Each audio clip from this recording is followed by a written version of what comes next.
Buenas tardes a todas y todos. Soy Carla Soriano, la voluntaria de la plataforma de mis respuestas de fertilidad, que es la plataforma española de la Sociedad Europea de Fertilidad.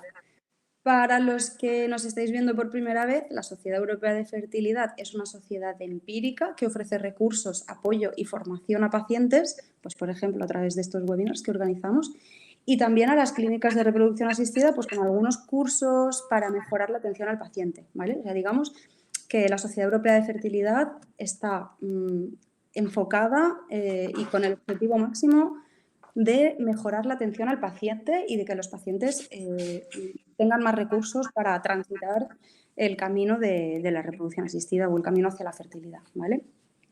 Como os decía, nuestro objetivo es facilitar y aumentar el apoyo a los pacientes, por eso damos las formaciones gratuitas a través de estos webinars para que el camino a la fertilidad esté basado en la información de contenido científico, los cuidados entre nosotros y nosotras y las clínicas asociadas a la Sociedad Europea de Fertilidad. La Sociedad Europea de Fertilidad refuerza las clínicas a través de la enseñanza y la formación y la capacitación de su personal de salud y de atención al paciente, estableciendo unas guías de atención, de recomendaciones y certificación de los procesos de aprendizaje del propio personal de trabajo. ¿De acuerdo? Como os decía al principio, yo soy voluntaria, siempre me vendría muy bien una ayudita. Yo me encargo pues bueno, de coordinar los webinars con las clínicas y los especialistas, de documentarme y buscar a lo mejor pues más profesionales que quieran o bien hacer un webinar con nosotros o bien asociarse a la sociedad. Me encargo de llevar las redes sociales, me encargo un poco de la parte de comunicación y coordinación. Entonces, hay una cosa que nunca llego a hacer porque no me da la vida, que es transcribir las preguntas y respuestas que hacemos al final de la presentación de los médicos, ¿vale? O sea, sabéis que cuando el médico o el especialista termina la presentación, termina el webinar, nosotros abrimos la pizarra de preguntas y respuestas. Me vendría súper bien que alguna o alguno me transcribiera la pregunta y la respuesta que se publican en el webinar y me lo mandaseis al mail que os pondré después en el chat privado que tengo con los asistentes, ¿vale? Ahí lo dejo.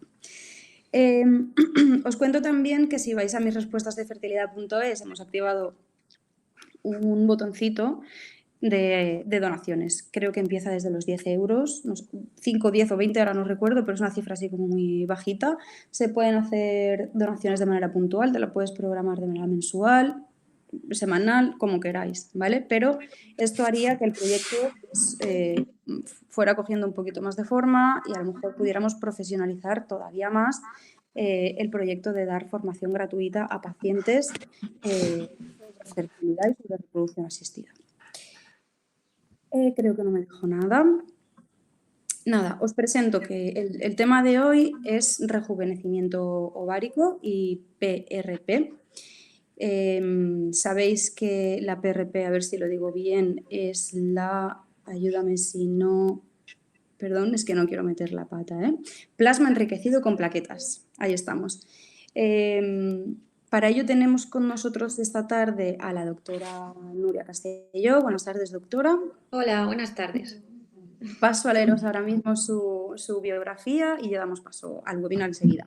La doctora Castelló trabaja actualmente como especialista en reproducción asistida en la clínica, en la unidad de reproducción del grupo UR de Murcia, ubicada en el Hospital HLA La Vega. La doctora se formó como médico especialista en ginecología y obstetricia en el Hospital de Vilajoyosa, en Alicante, desde el 2014 hasta el 2018.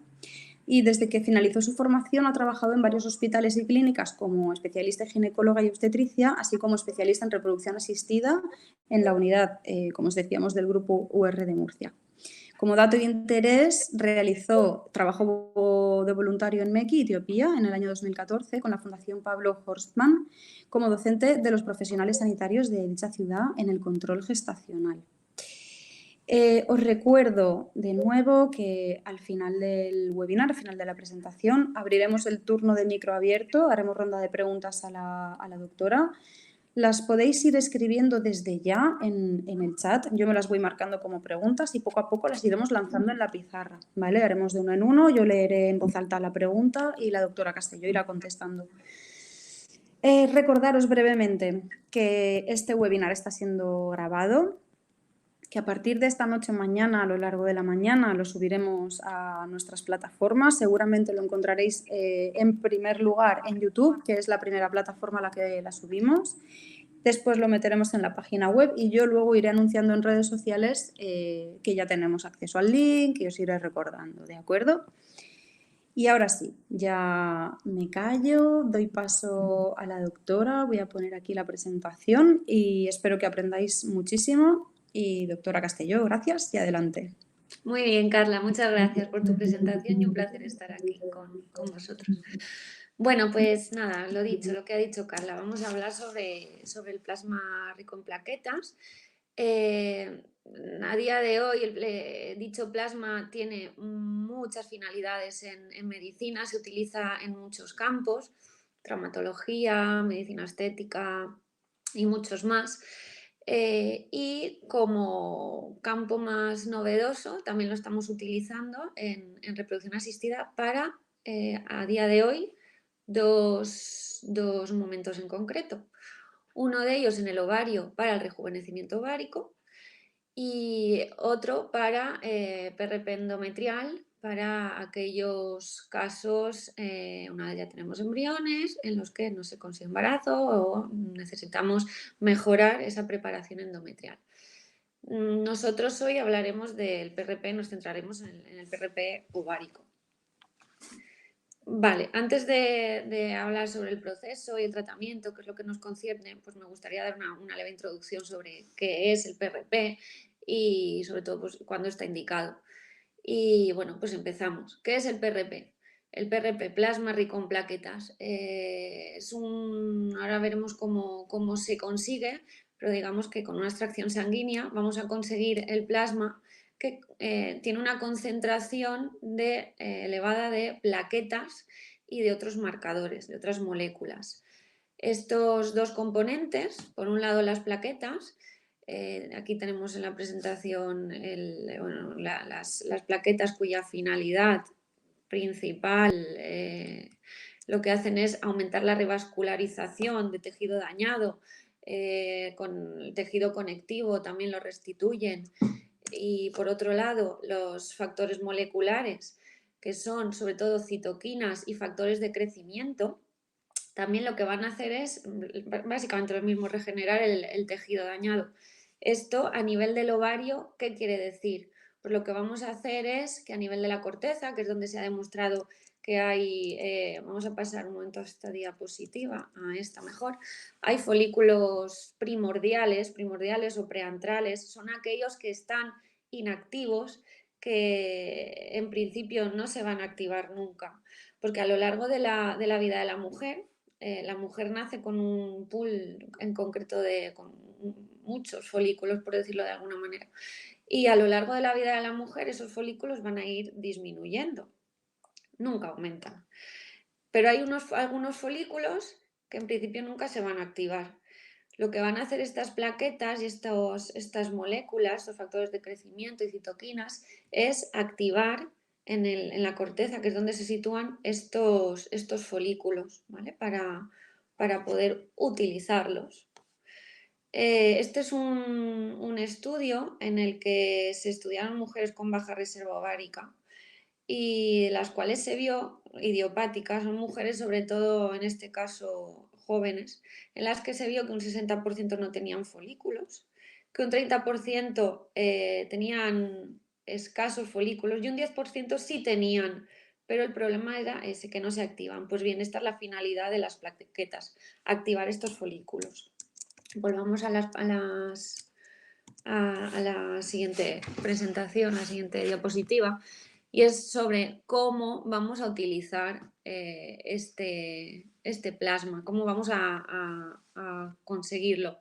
Pues bien, lo que hacemos es realizar una extracción sanguínea a la mujer, de hecho la hacemos el mismo día que se va a realizar el procedimiento de introducir el plasma en los ovarios, y lo que vamos a hacer con esta extracción de esta sangre es centrifugarla. La vamos a centrifugar a muchas revoluciones por minuto, 1900 aproximadamente, durante 9 minutos, para conseguir separar, como veis ahí en la imagen, separar los componentes de la sangre. Vemos que en la parte de abajo del tubito se quedará lo que más pesa, pues las células, los hematíes, y en la parte superior el plasma. Dentro del plasma es donde, pues, donde encontraremos las plaquetas y estos factores. ¿Qué necesitamos, por tanto? Bueno, pues lo hemos ido diciendo, un equipamiento de laboratorio específico para la obtención de esta muestra y lo que obtenemos, pues eso, sacamos 4 tubos de sangre a la mujer, vamos a obtener 6 mililitros de plasma para introducir, para inyectar 3 mililitros en cada ovario.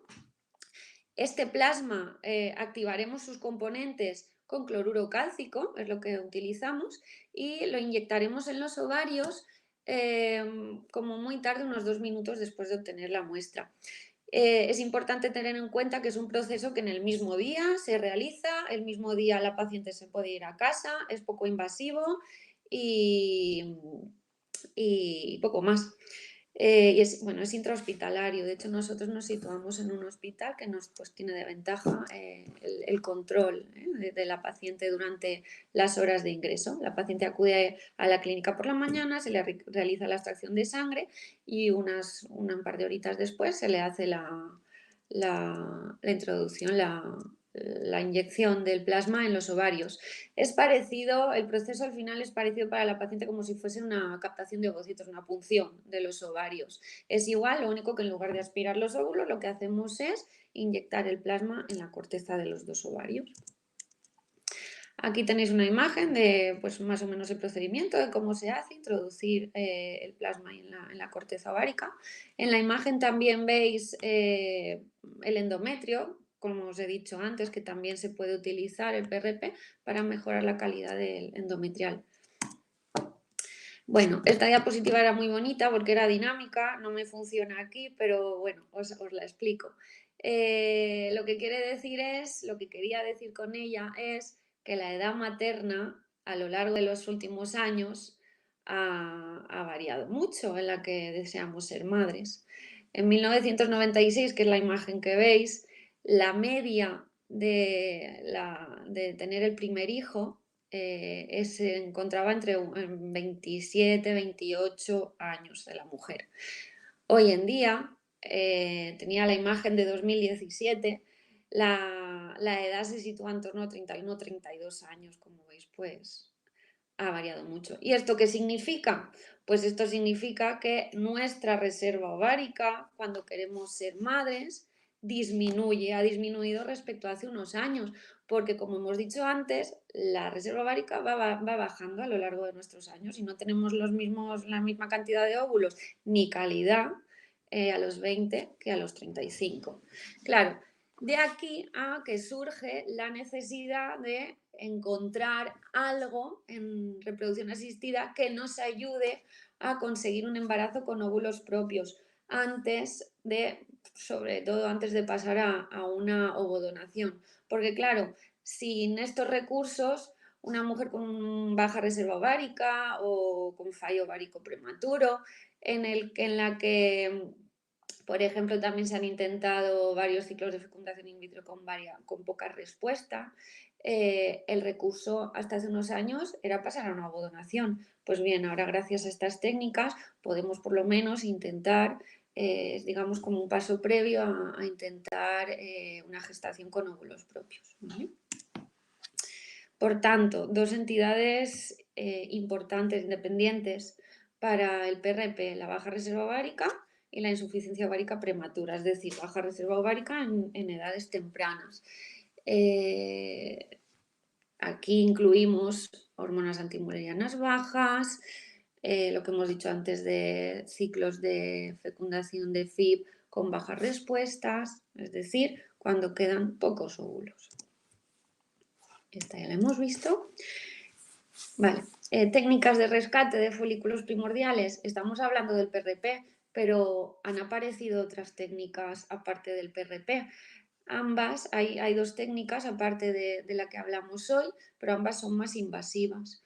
Una de ellas en 2013 apareció, antes del PRP de hecho, por tanto.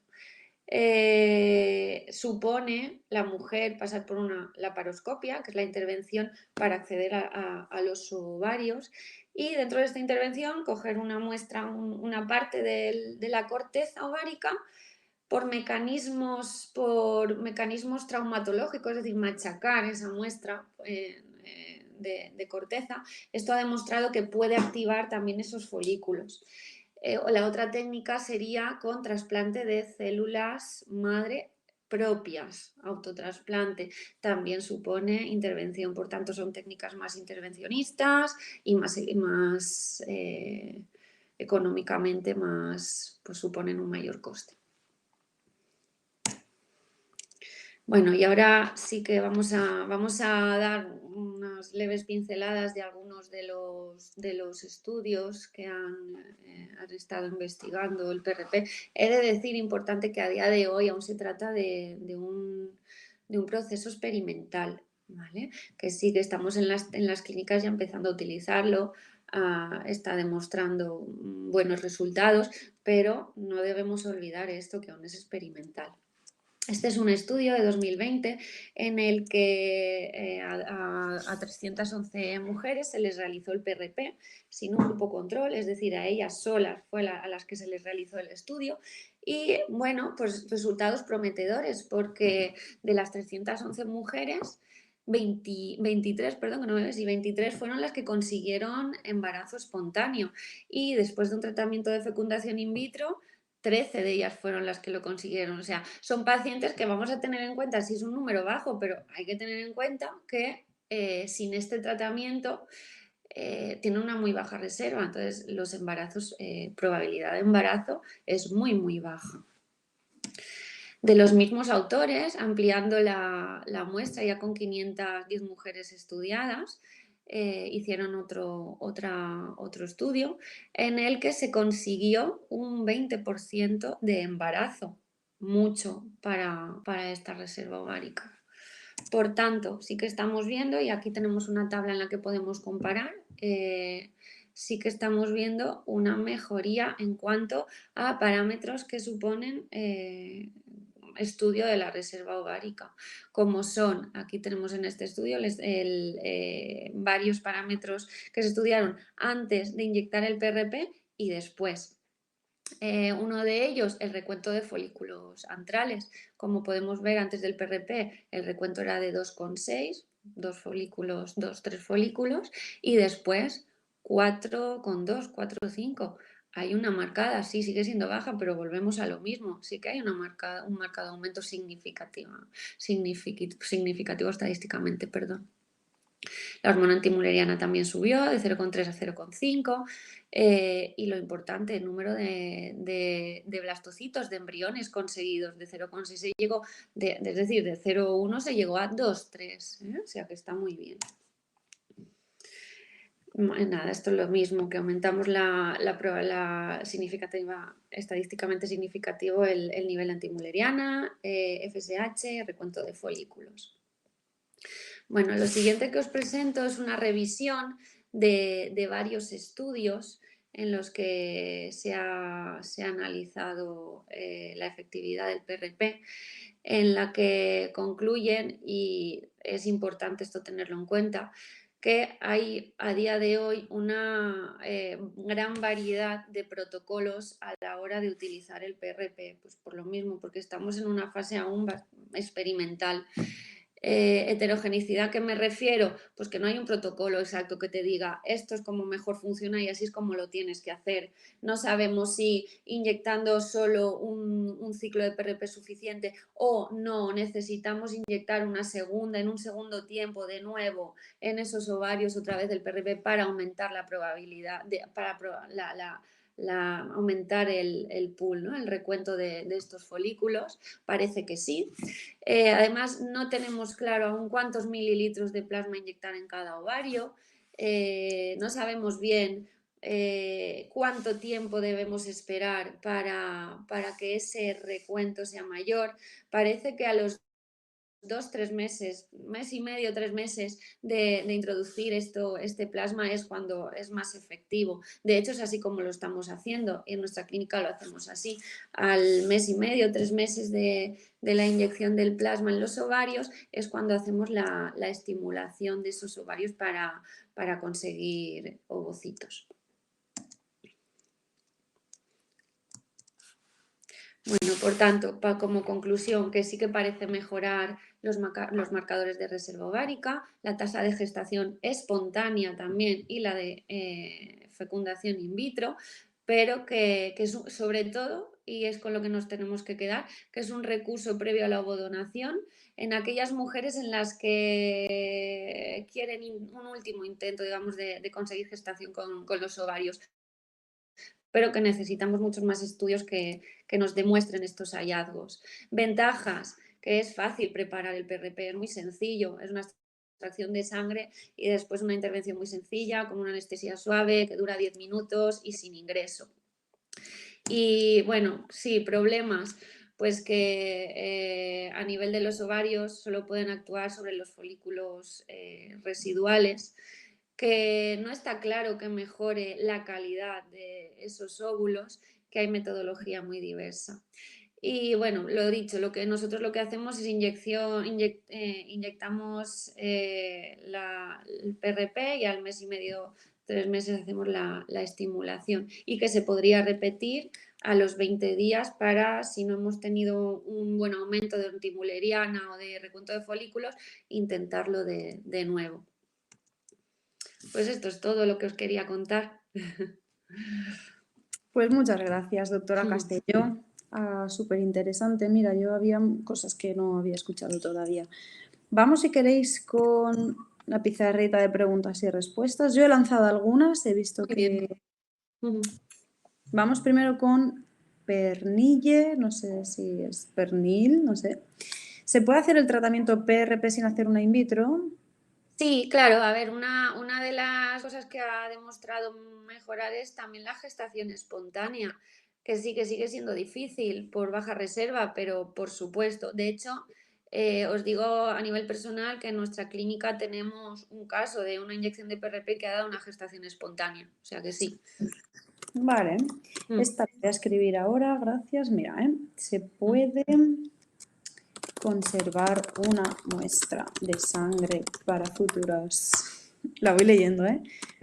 Futuros... ¿Cómo lo llamáis? ¿Inyecciones de Sí, plasma? bueno, sí, inyección del plasma en los ovarios, PRP, sí, rejuvenecimiento, vamos, para más técnico, rejuvenecimiento ovárico. Vale.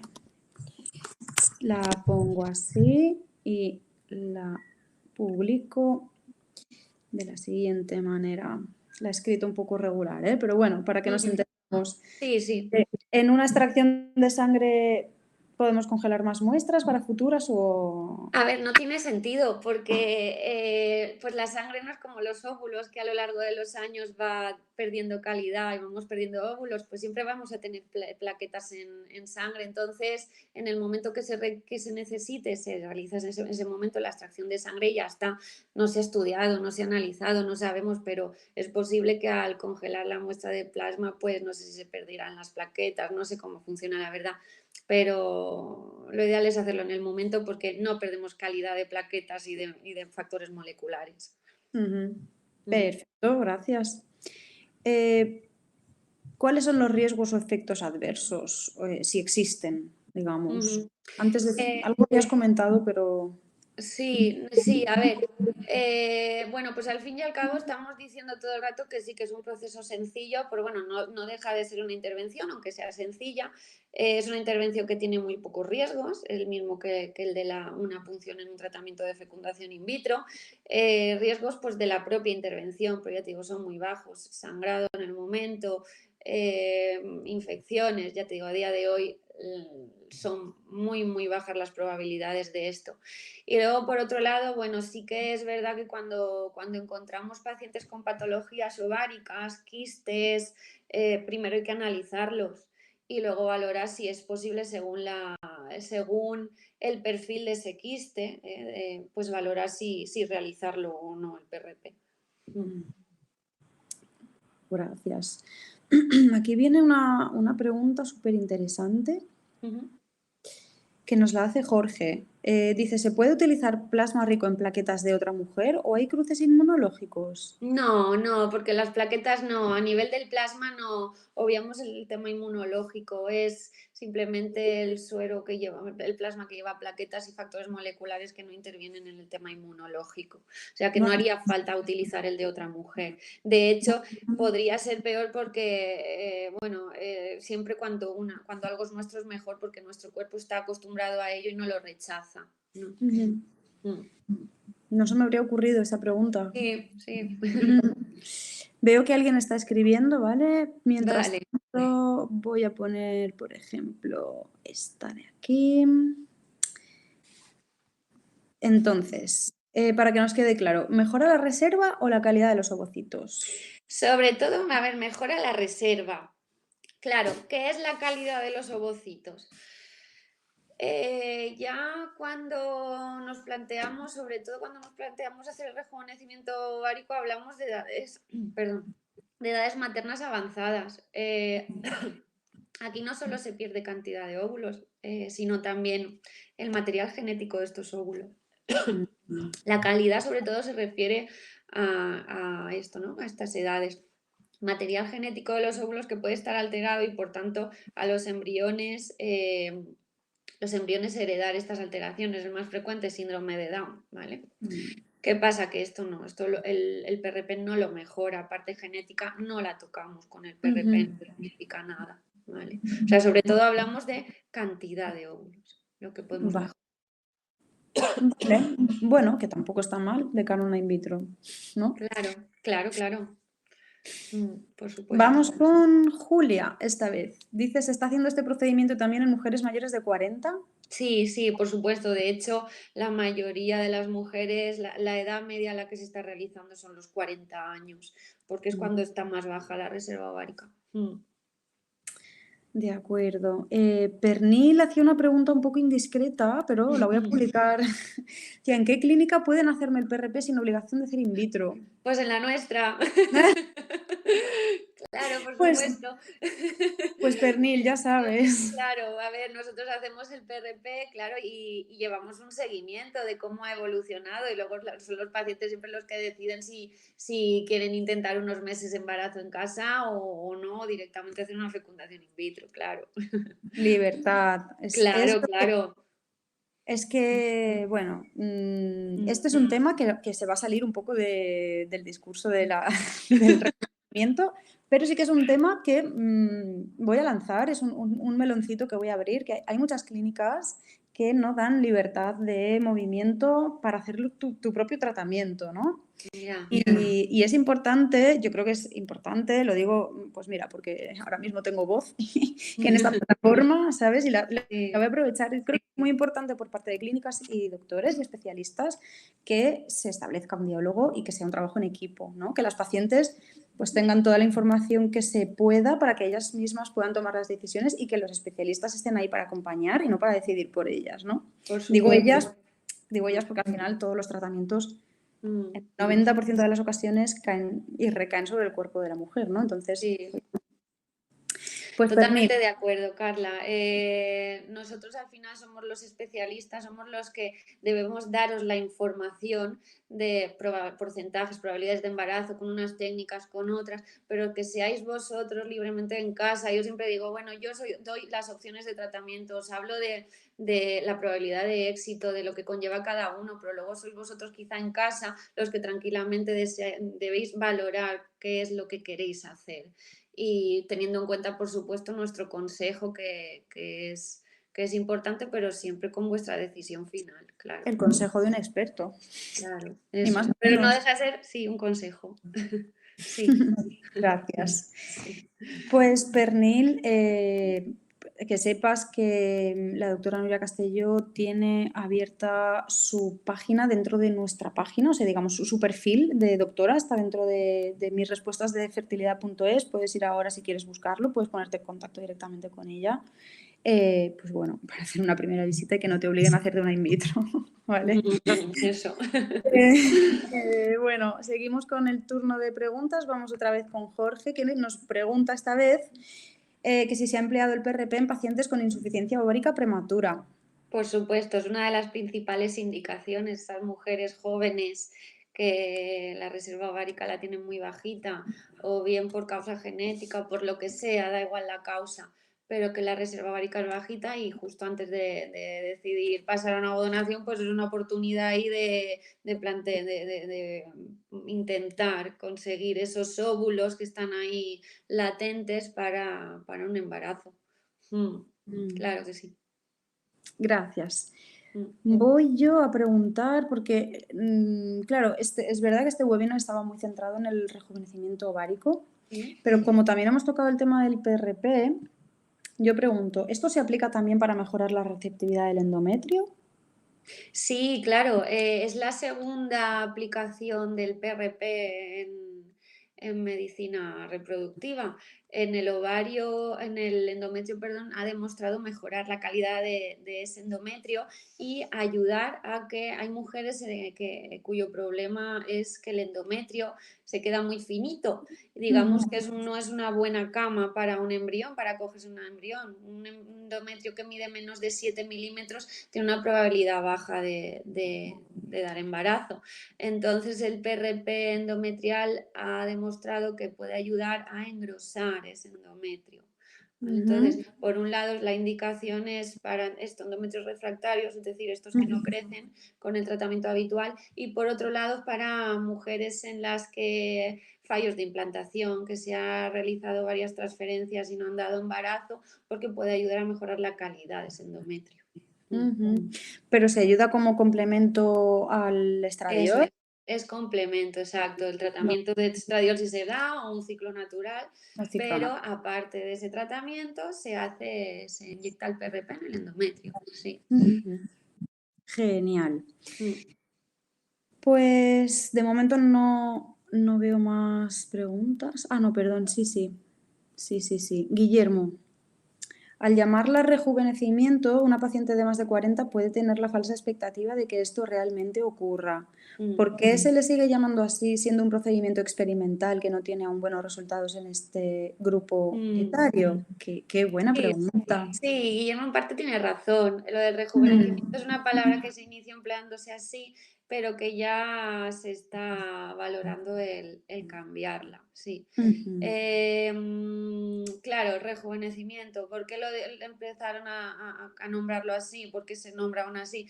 Porque digamos que también por ejemplo, se probó con pacientes menopáusicas o perimenopáusicas para ver si conseguían algún folículo más y retrasar la menopausia, ¿no? Entonces, como volver un poquito atrás, rejuveneciendo ese ovario para pues eso, aumentar su número de óvulos. Pero sí, lo tengo en cuenta que yo también creo que es una palabra que se debería modificar.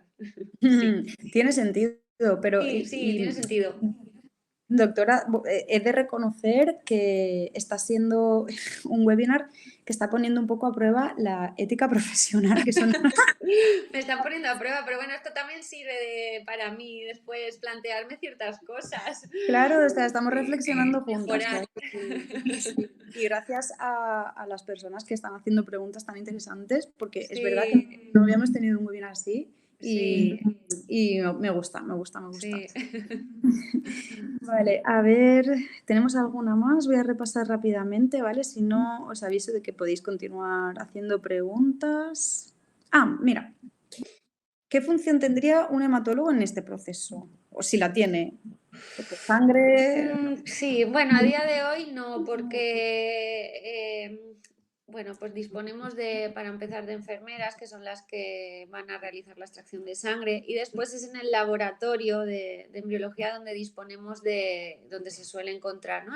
La centrifugadora, que es la que va a conseguir ese plasma. Entonces, un hematólogo tampoco a día de hoy no. Es verdad que todos los tratamientos siempre multidisciplinares siempre mejor, ¿no? Siempre una ayuda de otros expertos, siempre viene bien, pero claro, para esta técnica a día de hoy no se ha analizado si hiciese falta un hematólogo, porque al fin y al cabo es conseguir de esa muestra de sangre el plasma que se consigue con este aparato, introducirlo en los ovarios, y ese plasma siempre va a tener plaquetas, porque sin las plaquetas no podríamos vivir, diciendo lo No decíamos vivimos. antes. Entonces, sí, sí. Vale, vale. Gracias. Pues a mí se me han acabado las preguntas, pero veo que alguien está tecleando, entonces vamos a dar Esperamos, un claro. poquitín de margen. Esperamos un poquito. Muy bien. Vale. Mientras repaso a ver si me he dejado alguna en el tintero. Hemos preguntado de la reserva, la calidad, la receptividad, los riesgos.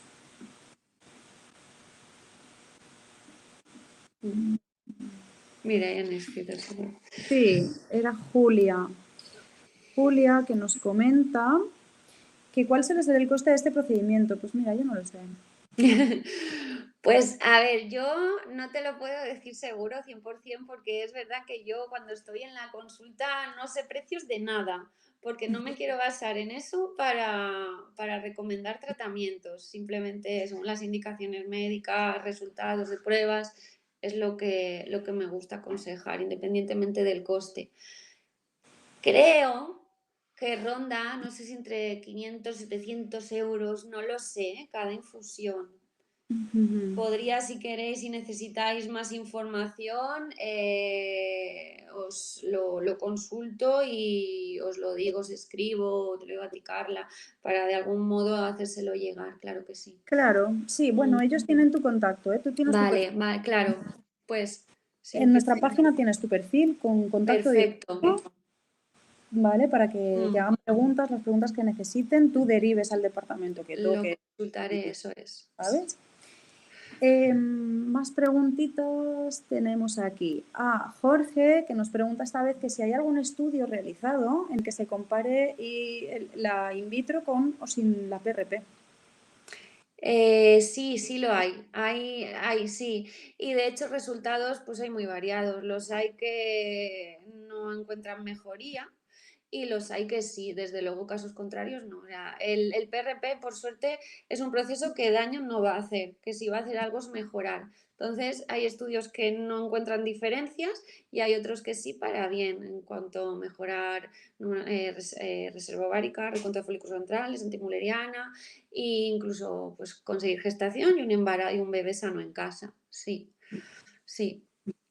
De hecho, uno de los que yo he presentado aquí hoy, una de las diapositivas, se refería comparaba las mismas pacientes, sus ciclos previos al PRP y comparándolo con el ciclo ciclo FI posterior al PRP. O sea, la misma paciente servía de su control. Lo tenemos, sí, por ahí. Lo miramos. Y sí que había mejoría, sí, lo pongo enseguida. Claro, y así lo vemos, lo comentamos. ¿Vale?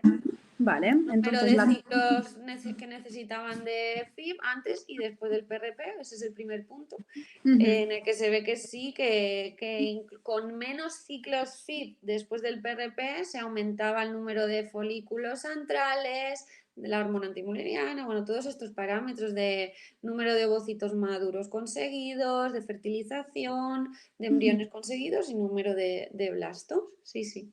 Míralo. Todo significativamente, estadísticamente significativo, que nunca me sale. Sí. Sí, es complicado de decir. Pues, ¿quién Sí. era? ¿Jorge que nos haya preguntado? Sí, pues ahí tienes, Jorge. Mira, a mí se me había escapado también esta... Sí, pero y luego sí, hay estudios, los hay, sí. Muy bien. Vamos ahora con Graciela. Saludos también a ti, Graciela. Dice, ¿qué día del ciclo se realiza la colocación del PRP? ¿Es posible conocer el protocolo para la preparación de esta muestra?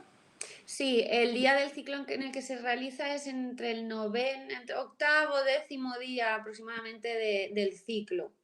Del ciclo, no de estimulación, de un ciclo de la mujer. O sea, desde que baja la regla, entre el octavo y el 10.º día aproximadamente se realiza. Y es un mes y medio, 3 meses después aproximadamente es cuando se valora aquella paciente que quiera, por supuesto, la FIP, pues realizarla. La estimulación. Desde que se realiza este rejuvenecimiento, cambiaré la palabra más adelante, hasta que se realiza el ciclo FIP, vamos haciendo controles, ¿vale? Para ver si sube hormona antimuleriana, repunto de folículos, todo, ¿vale? Vais mirando, ¿no? Haciendo el seguimiento. Exacto. Y la segunda parte, ¿es posible conocer el protocolo para la preparación de la muestra? Vamos, durante ese ciclo la mujer no tiene que hacer absolutamente nada, ¿vale? Solo el día que se le cita, acudirá al centro, se realiza la extracción de sangre y unas horitas después la paciente se duerme con una sedación, bueno, una anestesia muy suave durante pues eso, 10 minutos, que es lo que dura la intervención, y ya está. En 2-3 horitas después, viendo que se despierta bien la mujer de la anestesia, pues ya se puede ir a casa. Eso es como lo hacemos nosotros. La instrumentaria es como la de una punción, más o menos. Igual, exactamente igual. Lo único que es, en lugar de aspirar, no utilizamos un aspirar para coger los óvulos, sino que introducimos ese plasma. O sea, con microaguja y todo. Sí, la misma aguja utiliza, sí. O sea, es como puncionar un poquito el ovario, así. Exacto, un poquito. Bueno, donde están estos folículos preantrales es en la corteza, es decir, en la parte externa del ovario. Pues simplemente funcionando un poquito en ese ovario para entrar en esa corteza ya es suficiente, y ahí se inyecta, se introduce. Se hacen los 2 ovarios. Sí. Mira. Mm. Interesante. Noelia, ¿habría alguna contraindicación para una persona que tiene 2 miomas de unos 5 o 7 centímetros? Ninguno, porque los miomas se localizan en el útero y por tanto no los vamos a tocar, no vamos a hacer nada con ellos. Lo único, situación que podría dificultar el PRP, que estos miomas dificulten llegar el acceso a estos ovarios. Hay veces que los miomas hacen que los ovarios se encuentren en una posición que son difícil de pinchar, de llegar a ellos. Entonces ahí pues sí que no se podría hacer rejuvenecimiento, pero si no vemos nada, ningún problema. No va a hacer nada con los miomas. Gracias, doctora. Pues a mí se me han terminado las preguntas. Asistentes, chicas, chicos, hombres, mujeres, de todo el territorio. Tenéis nada, un minutillo y medio si queréis de margen para darle ahí un poquito más al grupo, a ver si se nos ha quedado alguna pregunta en el tintero. Yo creo que no, hemos hablado absolutamente de todo. Y no parece que estén escribiendo. Así que, si queréis, voy a recordaros, mientras tanto, que, bueno, que este webinar ha sido grabado, que hemos hablado de rejuvenecimiento ovárico y está en proceso de cambio de título, y de PRP, con la doctora Nuria Castelló del grupo UR de Murcia, de la clínica de Murcia.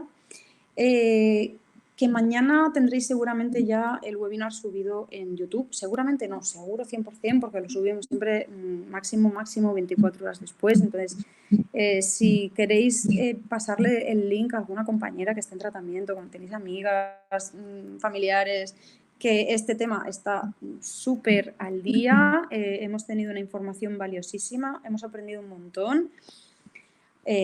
Os animo a que hagáis la difusión entre vuestros contactos del webinar de hoy.